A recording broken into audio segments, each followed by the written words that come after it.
It's day two. Let's see what the day. It's day two. Hey guys, welcome back to my channel. Today we travel to Tasmania, Tassie as locals call it, an island state south of mainland Australia.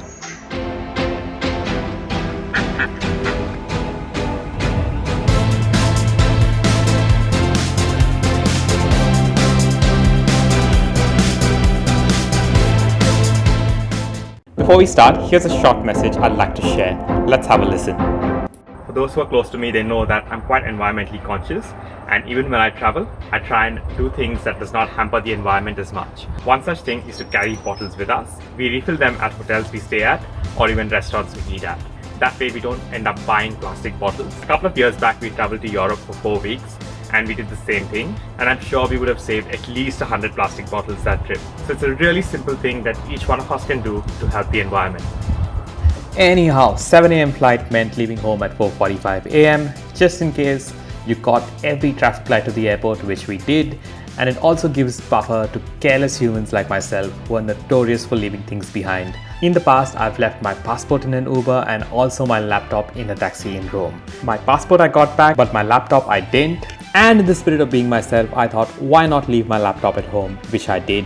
By mistake, obviously. Duh. And the reason I do this is because I love travel so much that I get really excited and lose basic adult traits like sensibility and awareness. Spatial awareness, like Pri says. Another example is the bag I left behind after unloading it from the car.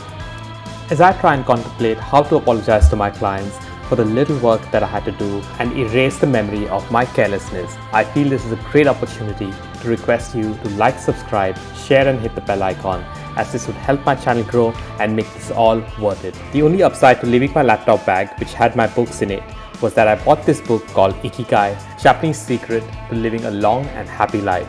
I love this book and have done a couple of videos on it. If you'd like to see it, click on the tag on the screen. After the COVID formalities were complete, we boarded the flight for the first time in almost a year and a half to make our way to beautiful Tassie. As our car rental was not open yet, we walked through this park to a cafe called Tinka for some breakfast. The missus was very proud that I got all the bags in the car, and then we began a 180-kilometer drive to Hobart. We made a quick pit stop at this small picturesque town called Richmond and had some lunch that I'd packed earlier, and then made our way, with all our bags of course, to this beautiful place outside Hobart called Hobart Hideaway Bots. I must take a moment and thank Pri as she does all the research and finds these beautiful places that even the staunchest of critics can't fault.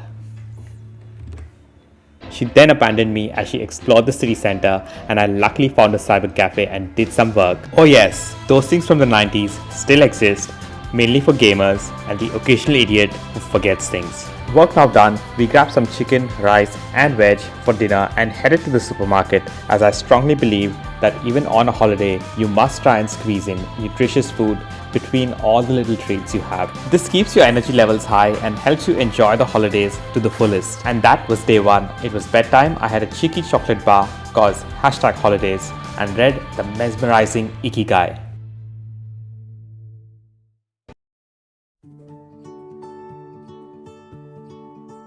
Oh, it's day 2 already. Funny how time flies on holidays and no laptop.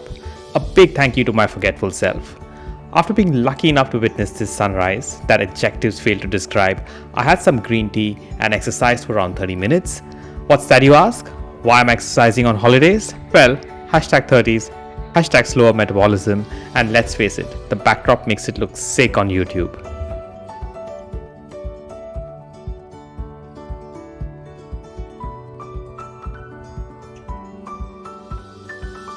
After exercising and having some low-fat cottage cheese, which I forgot to record, I spent some more time reading before I received some top advice from Pri. Let's have a listen. It's day 2. Can you stop and start this? Then you don't have to edit so you just have a... So day 2, time for some breakfast. Let's see what the day holds ahead. Breakfast was at a room for a pony. Cannot recommend this place any higher. The service and the food were absolutely top-notch. The forecast for the day was 17 degrees and sunny. As we were scheduled to do some hikes, I wore shorts, but we randomly decided to go to Mount Wellington, which is around 1200 meters above sea level. The temperature there was around 2 degrees Celsius, but the cold Arctic winds made it feel like it was fucking minus 20 or something, I don't know. Anyways, I have never ever felt that cold. Don't be fooled by the sunshine, it is so cold. And I, like an idiot, wore shorts. Yep, shorts.